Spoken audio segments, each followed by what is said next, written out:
Good morning. Next topic, sulfuric acid. So sulfuric acid ஓட preparation, properties and uses தான் பார்க்க போகிறோம். இல்லை sulfuric acid ஓட ஃபார்முலா பார்த்திங்க அப்படின்னா H2SO4.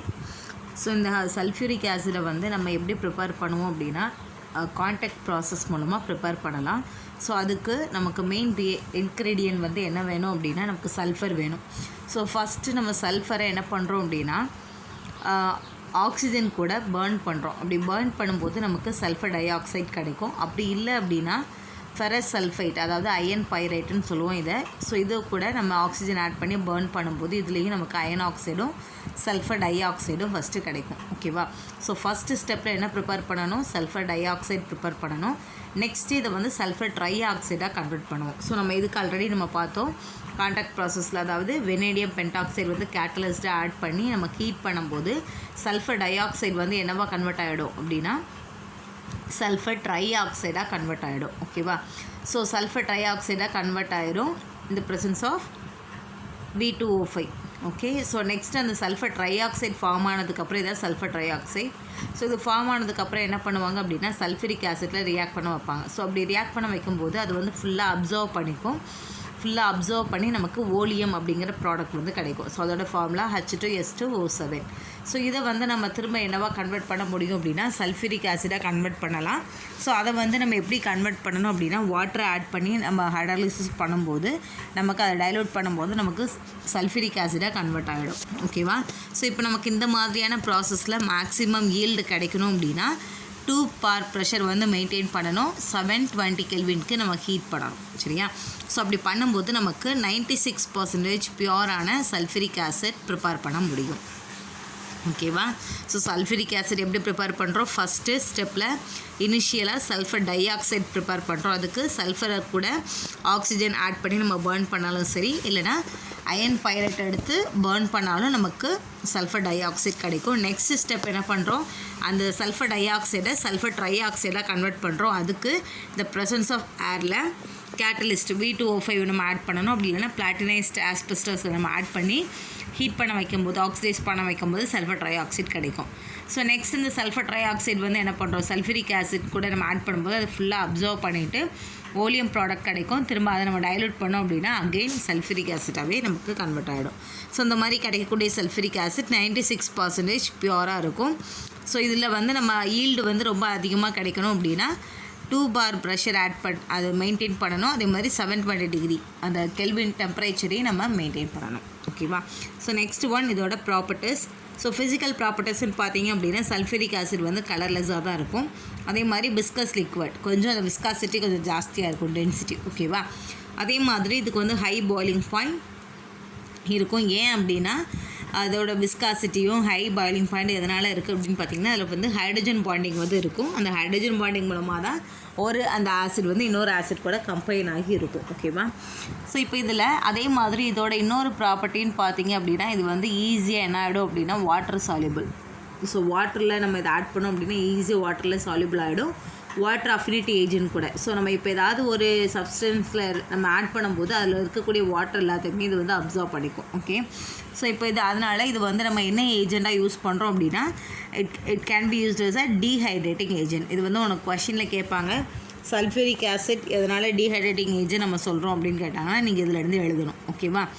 ஸோ ஏன் அப்படின்னா இதை வந்து நம்ம வாட்டரில் டிசால்வ் பண்ணும்போது ஃபஸ்ட்டு வந்து மோனோ ஆசிட் வந்து நமக்கு ஆட் ஆகும் கிடைக்கும். அதே மாதிரி டைஹைட்ரேட்ஸை நமக்கு ஃபார்ம் பண்ணும். சரியா? ஸோ இது வந்து அதே மாதிரி எக்ஸோதெர்மிக் ரியாக்ஷன், ஹீட் வந்து நிறைய லிபரேட் ஆகும் வாட்டர் கூட நம்ம ஆட் பண்ணும்போது. ஸோ இப்போ ஃபார் எக்ஸாம்பிள் அந்த டீஹைட்ரேட்டிங் ப்ராப்பர்ட்டிக்கு எக்ஸாம்பிள் கொடுத்துருக்காங்க பாருங்கள். சுக்ரோஸ் எடுத்துருக்காங்க, அதாவது குளுக்கோஸ் ஃபார்மேட்டில் எடுப்போம்ல அந்த sucrose, formic acid, oxalic acid. இப்போ இந்த 3 இது கூடயே நம்ம வந்து என்ன ஆட் பண்ண போகிறோம் அப்படின்னா சல்ஃபரிக் ஆசிட் ஆட் பண்ண போகிறோம். இப்போது சுக்ரோஸ் கூட ஆட் பண்ணாலும் அதில் இருக்கக்கூடிய கார்பன் மட்டும் நமக்கு தனியாக போயிட்டு சல்ஃபரிக் ஆசிட் என்ன பண்ணிவிடும் அப்படின்னா அதில் இருக்கக்கூடிய வாட்டர் கண்டென்ட் அவ்வளோத்தையும் அப்சர்வ் பண்ணியிருக்கும். அதுமாதிரி ஃபார்மிக் ஆசிட் எடுத்தாலும் அதில் வந்து கார்பன் மோனாக்சைடு எலிமினேட் ஆகும், ரிமைனிங் வாட்டர் மாலிகுலை இது வந்து அப்சர்வ் பண்ணிவிடும். ஓகே. ஸோ அதே மாதிரி ஆக்சாலிக் ஆசிட் எடுத்தாலும் நமக்கு carbon monoxide, carbon di oxide வந்து கிடைக்கும். அது போக வாட்டர் மாலிகுலை அப்சர்வ் பண்ணிக்கும். ஸோ இந்த மாதிரி எந்த அந்த சப்ஸ்டன்ஸ் கூட நம்ம ஆட் பண்ணாலுமே அதில் இருக்கக்கூடிய வாட்டர் கண்டென்ட்டை இதை அப்சர்வ் பண்ணுறதுனால தான் இதை வந்து என்னென்னு சொல்கிறோம், டீஹைட்ரேட்டிங் ஏஜென்ட் அப்படின்னு சொல்லி நம்ம சொல்கிறோம். ஓகேவா? ஸோ இது வந்து ஒரு கொஷின்ஸ் படிக்கணும். நெக்ஸ்ட் இதோட கெமிக்கல் ப்ராப்பர்ட்டிஸ்ன்னு பார்த்தீங்க அப்படின்னா சல்ஃபியூரிக் ஆசிட் வந்து ரொம்ப ஹைலி ரியாக்டிவ், ஈஸியாக ரியாக்ட் ஆகும். ஸோ அதனால் இந்த ஆசிடை நம்ம என்னென்னு சொல்லுவோம் அப்படின்னா ஸ்ட்ராங் ஆசிட் அப்படின்னு சொல்லுவோம். அதே மாதிரி ஆக்சிடைசிங் ஏஜென்ட்னும் நம்ம சொல்லுவோம். ஆல்ரெடி நம்ம என்ன பார்த்தோம், டீஹைட்ரேட்டிங் ஏஜென்ட். இது வந்து என்னது, ஆக்சிடைசிங் ஏஜென்ட். ஆக்சிடைசிங் ஏஜென்ட் என்ன பண்ணும், ஏதாவது ஒரு இதில் நம்ம ஆட் பண்ணும்போது அதில் ஆக்சிடைஸ் நடக்கும். சரியா? It is use to oxidizing other agent. Okay, so next one, decomposition. So decomposition பார்த்தீங்க அப்படின்னா இப்போ சல்ஃபூரிக் ஆசிடை நம்ம இப்போ ஹீட் பண்ணும்போது ஹை டெம்பரேச்சரில் ஹீட் பண்ணுறோம் அப்படின்னா அது வந்து டீகம்போஸ் ஆகி வாட்டர் தனியாகவும் சல்ஃபர் ட்ரைஆக்சைடு தனியாகவும் நமக்கு அந்த மாதிரி செப்பரேட் ஆகிடும். ஓகேவா? நெக்ஸ்ட் இதோட ஆசிடிக் நேச்சர் அப்படின்னு பார்த்தீங்கன்னா இதை வந்து நம்ம டைபேசிக் ஆசிட்னு சொல்லுவோம். எதனால் டைபேசிக் ஆசிட் அப்படின்னா சல்ஃபூரிக் ஆசிட்டில் எத்தனை ஹைட்ரஜன் நமக்கு ரிமூவ் ஆகும். ஆசிட் அப்படின்னாலே என்ன பண்ணணும், H+ வந்து ரீப்ளேஸ் ஆகிறதா ஆசிட். இப்போ சல்ஃபூரிக் ஆசிடில் 2 H2 இருக்கிறதுனால அப்போ 2H+ போகும். அப்போ இதை வந்து நம்ம என்னென்னு சொல்லுவோம், டைபேசிக் ஆசிட்னு சொல்லுவோம். இப்போ இதில் பார்த்தீங்க அப்படின்னா இதில் 2 டைப்ஸ் ஆஃப் சால்ட் வந்து நமக்கு ஃபார்ம் பண்ணும். ஃபார் எக்ஸாம்பிள் சல்ஃபூரிக் ஆசிட் ஒரு பேஸ், அதாவது சோடியம் ஹைட்ராக்சைடு கூட ரியாக்ட் பண்ண வைக்கும்போது ஃபஸ்ட்டு ஸ்டெப்பில் என்ன நடக்குது, சோடியம் பைசல்ஃபைட் கிடைக்கும். அகெயின் இது வந்து 2 moles ஆஃப் NaOH கூட ஆட் பண்ண வச்சோம் அப்படின்னா சோடியம் சல்ஃபேட்டு கிடைக்கும். சரி, அப்போது 2 டைப் ஆஃப் சால்ட் கிடைக்கிறதுனால இது நம்ம டைபேசிக் ஆசிட்னு நம்ம சொல்லுவோம். நெக்ஸ்ட்டு பார்த்தீங்கன்னா இப்போ அம்மோனியா கூட ரியாக்ஷன் கொடுத்துருக்காங்க, அதில் அம்மோனியம் சல்ஃபேட் ஃபார்ம் ஆகுது. ஓகேவா? ஸோ இதுதான். நெக்ஸ்ட் அதோட ஆக்சிடைசிங் ப்ராப்பர்ட்டி நம்ம ஆல்ரெடி சொன்னோம், ஆக்சிடைசிங் ஏஜெண்ட்டாக யூஸ் ஆகும்னு சொல்லிட்டு. ஸோ இதில் வந்து நமக்கு ஆக்சிடைசிங் ஏஜெண்ட்டாக இருக்கிறனால லாஸ்ட்டில் இது வந்து என்ன பண்ணோம் அப்படின்னா it produce nascent oxygen. Nascent hydrogen நம்ம ஒரு வேர்டு படிச்சுக்கணுது சிங்கிளாக ஒரே. இப்போ நார்மலாக ஹைட்ரஜன் அப்படின்னாலே H2 தான் எழுதுவோம். பட் நேசன்ட் ஹைட்ரஜனுங்கிறது சிங்கிள் Hன்னு இருக்கும். அதே மாதிரி இங்கே நேசன்ட் ஆக்சிஜனுங்கிறது சிங்கிள் O. ஓகேவா? வந்து ப்ரொடியூஸ் பண்ணோம். அதுக்கு ரியாக்ஷன் கொடுத்துருக்காங்க, sulphuric acid water plus SO2 plus oxygen அந்த மாதிரி கிடைக்குது. அப்போ நமக்கு இந்த ஆக்சிஜன் தான் என்ன பண்ணோம் அப்படின்னா ஆக்சிடைஸ் பண்ணும். ஓகேவா? Next one, sulphuric acid oxidise elements such as carbon, sulfur, phosphorus. It also oxidize bromide and iodine to bromine and iodine respectively. So இதில் நான் உங்களுக்கு கார்பன், சல்ஃபர், பாஸ்பரஸ், இதுவுமே சல்ஃபர் வந்துடும், அயோடின், புரோமின், இது எல்லாம் இது கூடயே நம்ம சல்ஃபூரிக் ஆசிட் ஆட் பண்ணும்போது நமக்கு அதை ஆக்சிடைஸ் பண்ணி நமக்கு ப்ராடக்ட் கிடைக்கும். ஃபார் எக்ஸாம்பிள் இங்கே பார்த்தீங்கன்னா இப்போ கார்பன் கூட சல்ஃபூரிக் ஆசிட் நம்ம ஆட் பண்ணும்போது SO2 தனியாக போயிடுது, வாட்டர் மாலிகுல் தனியாக போயிடுது, அப்புறம் CO2 அந்த மாதிரி கிடைக்குது. அப்போ கார்பன் கூட என்ன ஆகுது, ஆக்சிஜன் ஆட் ஆகிருக்கு, அடிஷன் ஆஃப் ஆக்சிஜன், ஆக்சிடேஷன். ஓகேவா? அப்போ இங்கே ஆக்சிடேஷன் நடந்திருக்கு. அதே மாதிரி இங்கே பார்த்தீங்கன்னா SO2 ஃபார்ம் ஆயிருக்கு, அப்போ இங்கேயும் சல்ஃபரில் ஆக்சிஜன் ஆட் ஆகிருக்கு, அப்போ ஆக்சிடேஷன் நடந்திருக்கு. அந்த மாதிரி தான் நமக்கு இந்த ரியாக்ஷன் ஃபுல்லுமே கொடுத்துருக்குறாங்க. ஓகேவா? Next one, reaction with metal. இப்போ மெட்டல் கூட ரியாக்ட் பண்ணும்போது நமக்கு ரியாக்டிங் கண்டிஷனை பொறுத்து நமக்கு டிஃப்ரெண்ட் ப்ராடக்ட் வந்து கிடைக்கும். ஃபார் எக்ஸாம்பிள் இப்போ டைலூட் சல்ஃபூரிக் ஆசிட் எடுத்துருக்கோன்னு வச்சுப்போம். இப்போ வந்து ஃபஸ்ட்டு டின், அலுமினியம், ஜிங்க் எல்லாம் இது கூடமே நம்ம ஆட் பண்ணும்போது சல்ஃபேட் ஃபார்ம் பண்ணும்.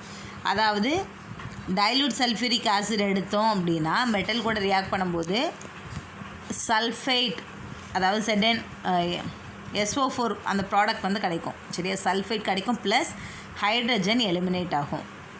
அதே இது சப்போஸ் கான்சன்ட்ரேட்டட் சல்ஃபூரிக் ஆசிட் எடுத்தோம் அப்படின்னா நமக்கு SO2 கேஸ் வந்து லிபரேட் ஆகும். ஓகேவா? டைலூட் ஆசிட்னா என்ன கேஸ் லிபரேட் ஆகுது, ஹைட்ரஜன். கான்சன்ட்ரேட்டட் ஆசிட் அப்படின்னா SO2 கேஸ் வந்து நமக்கு லிபரேட் ஆகுது. 2 தான் நமக்கு இதில் உள்ள டிஃப்ரென்ஸ். ஓகேவா? ஸோ நெக்ஸ்ட்டு வந்து பார்த்திங்கன்னா எதெல்லாம் சல்ஃபூரிக் ஆசிட் கூட ரியாக்ட் ஆகாதுன்னு பார்த்தீங்க அப்படின்னா நோபல் மெட்டல்ஸ், அதாவது கோல்டு, சில்வர், பிளாட்டினம் இந்த மாதிரியான மெட்டல் வந்து ரியாக்ட் ஆகாது. பட் நைட்ரிக் ஆசிடும் சல்ஃபூரிக் ஆசிட் ரெண்டும் கலந்த அந்த மிக்சரில் டிசால்வ் ஆகும். ஓகேவா? Next one, reaction with salt. இதில் பார்த்தீங்கன்னா சால்ட்டுன்னா என்னது, இந்த மாதிரி potassium chloride, potassium nitrate, sodium carbonate, sodium bromide இந்த மாதிரி சால்ட் எடுத்து சல்ஃபூரிக் ஆசிட் கூட நம்ம ரியாக்ட் பண்ண வைக்கும்போது ஒன்று நமக்கு அதில் வந்து மெட்டல் சல்ஃபேட் வந்து கிடைக்கும், இல்லைனா பைசல்ஃபேட் கிடைக்கும். பைசல்ஃபேட் அப்படின்னா சல்ஃபேட்னா என்ன, SO4 இருக்கணும். பைசல்ஃபேட் அப்படின்னா HSO4 இருக்கும். ஓகேவா? அதை அப்போ இதுக்கு நேம் என்ன, பொட்டாசியம் பைசல்ஃபேட். இதுவும் பொட்டாசியம் பைசல்ஃபேட் ஃபார்ம் ஆகுது. இங்கே பார்த்தீங்கன்னா சோடியம் சல்ஃபேட், இது சோடியம் பைசல்ஃபேட். இந்த மாதிரி ஒன்று மெட்டல் கூட அந்த சால்ட் கூட ரியாக்ட் ஆகும்போது ஒன்று சல்ஃபேட் கிடைக்கும், இல்லைனா பைசல்ஃபேட் ப்ராடக்ட் வந்து நமக்கு கிடைக்கும். Next one reaction with organic compound. Organic காம்பவுண்டுக்கு ஃபார் எக்ஸாம்பிள் பென்சின் எடுத்திருக்காங்க. அது கூட நம்ம ரியாக்ட் பண்ணும்போது பென்சின் சல்ஃபோனிக் ஆசிட் வந்து கிடைக்குது. ஓகேவா. நெக்ஸ்ட்டு சல்ஃபூரிக் ஆசிடோட யூசஸ்ன்னு பார்த்தீங்க அப்படின்னா, சல்ஃபூரிக் ஆசிட் வந்து மெயினாக எதுக்கு யூஸ் பண்ணுவாங்கன்னா ஃபர்டிலைசர் ப்ரிப்பேர் பண்ணுறதுக்கு யூஸ் பண்ணுறாங்க. அதே மாதிரி ammonium sulphate salt, super phosphate, அதே மாதிரி மற்ற கெமிக்கல்ஸ் வந்து ப்ரிப்பேர் பண்ணாலும் நமக்கு வந்து சல்ஃபூரிக் ஆசிட் மெயின் இன்க்ரீடியண்ட்டாக இருக்குது. ஓகேவா. ஸோ நெக்ஸ்ட் ஒன் வேறு எதுக்கெல்லாம் யூஸ் பண்ணுறோம், ட்ரையிங் ஏஜெண்ட்டாக யூஸ் பண்ணுறோம். நம்ம ஆல்ரெடி சொன்னோம்ல டீஹைட்ரேட்டிங் ப்ராப்பர்ட்டி இருக்குதுன்னு சொன்னோமா, வாட்டர் கண்டென்ட்லாம் அப்சர்வ் பண்ணிடும். அப்போ இதை வந்து ட்ரையிங் ஏஜெண்ட்டாக யூஸ் பண்ணுறோம். அதேமாதிரி பிக்மெண்ட்ஸ், எக்ஸ்ப்ளோசிவ் அதெல்லாம் ப்ரிப்பேர் பண்ணுறதுக்கு யூஸ் பண்ணுறோம். Next test for sulphate sulphuric acid. இப்போ வந்து ஒரு சால்ட்டு இருக்குது, அதில் சல்ஃபேட் வந்து ப்ரெசென்ட் ஆகிருக்குதா இல்லையா அப்படிங்கிறத நம்ம எப்படி ஐடென்டிஃபை பண்ணலாம் அப்படிங்கிறத கொடுத்துருக்காங்க. ஸோ இப்போ வந்து ஃபார் எக்ஸாம்பிள் சல்ஃபேட் சால்ட்டு வந்து இருக்குது அப்படின்னா, இப்போ காப்பர் சல்ஃபேட் சால்ட்டு தான் நம்ம கையில் வந்து கொடுத்துருக்காங்கன்னு வச்சுக்கலாம். நமக்கு எல்லாத்துக்கும் தெரியல, ப்ளூ கலரில் இருக்குல்ல காப்பர் சல்ஃபேட். ஸோ அந்த சால்ட்டு கொடுத்துருக்காங்க, அதை வந்து சல்ஃபேட் உள்ள சால்ட் அப்படிங்கிறத நம்ம எப்படி ஐடென்டிஃபை பண்ணுவோம் அப்படின்னா, இப்போ அந்த டைலூட் சொல்யூஷன் ஆஃப் சல்ஃபூரிக் ஆசிடை வந்து பேரியம் குளோரைட் கூட நம்ம ஃபஸ்ட்டு ஆட் பண்ணுறோம். சரி, அப்படி ஆட் பண்ணும்போது இங்கே நமக்கு பேரியம் சால்ட் வச்சு கொடுத்துருக்காங்க. ஸோ பேரியம் சல்ஃபேட்டில் நம்ம ஆட் பண்ணும்போது பேரியம் சல்ஃபேட்டாக கன்வெர்ட் ஆகிடும். பேரியம் குளோரைடில் ஆட் பண்ணும்போது பேரியம் சல்ஃபேட்டாக கன்வெர்ட் ஆகுது. அப்படி சல்ஃபேட் ஃபார்ம் ஆகும்போது ஒயிட் கலர் ப்ரெசிபிடேட் வரும். அதுக்கப்புறம் தென் இதை வந்து என்ன பண்ணுவாங்க அப்படின்னா லெட் அசிட்டேட், இதுக்கு பேர் லெட் அசிட்டேட். சரியா. ஸோ லெட் அசிட்டேட் கூட நம்ம அதை திரும்ப நம்ம ரியாக்ட் பண்ண வைக்கும்போது அதில் நமக்கு லெட் சல்ஃபேட் வந்து கிடைக்குது. இந்த மாதிரி சல்ஃபேட்டுன்னு ஃபார்ம் ஆச்சு அப்படின்னாலே அதில் ஒயிட் கலர் ப்ரெசிபிடேட் வந்து ஃபார்ம் ஆகிடும். அந்த ஒயிட் கலர் ப்ரெசிபிடேட்டை வச்சு நம்ம என்ன பண்ணுவோம் அப்படின்னா இதில் சல்ஃபேட்டோ இல்லை சல்ஃபூரிக் ஆசிடோ ப்ரெசென்ட் ஆகிருக்குது அப்படிங்கிறத நம்ம ஐடென்டிஃபை பண்ணுவோம். ஓகேவா. Next one structure of oxo acids of sulphur. இதுலேயுமே அந்த சல்ஃபர் காம்போனண்ட்டில் நிறைய கொடுத்துருக்காங்க. Sulphurous acid, sulphuric acid, thiosulphuric acid, dithionous acid, இந்த மாதிரி நிறைய ஆசிட் கொடுத்துருக்காங்க. இதோட ஸ்ட்ரக்சர்ஸும் நீங்கள் பார்த்துக்கணும். ஓகேவா. இப்போ நார்மலாக இப்போ H2SO3 அப்படின்னா அது எப்படி தான் இருக்கும், ஃபஸ்ட்டு சல்ஃபர் தான் மெயின் இதாக ஆட்டம்ஸாக இருக்கும். இப்போ சல்ஃபர் அதை சுற்றி ஆக்சிஜன் ஆட் ஆகிருக்கும், அது போக ஹைட்ரஜன் ஆட் ஆகிருக்கும், இருக்கிற ஹைட்ரஜன் இந்த மாதிரி நம்ம போடணும். ஸோ இதுக்கு நான் ஆல்ரெடி சொல்லியிருக்கேன், வேலன்ஸ் எலக்ட்ரான் வச்சு ட்ரை பண்ணுங்கள், டவுட் இருந்தால் கேட்டுக்கோ. ஓகேவா. Okay, that's all.